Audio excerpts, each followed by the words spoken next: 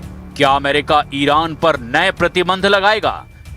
क्या अमेरिका की ओर से मिडिल ईस्ट में सैन्य मौजूदगी और बढ़ाई जाएगी, या फिर यह सिर्फ चुनावी और रणनीतिक संदेश है ताकि अमेरिका की ताकत का प्रदर्शन किया जा सके?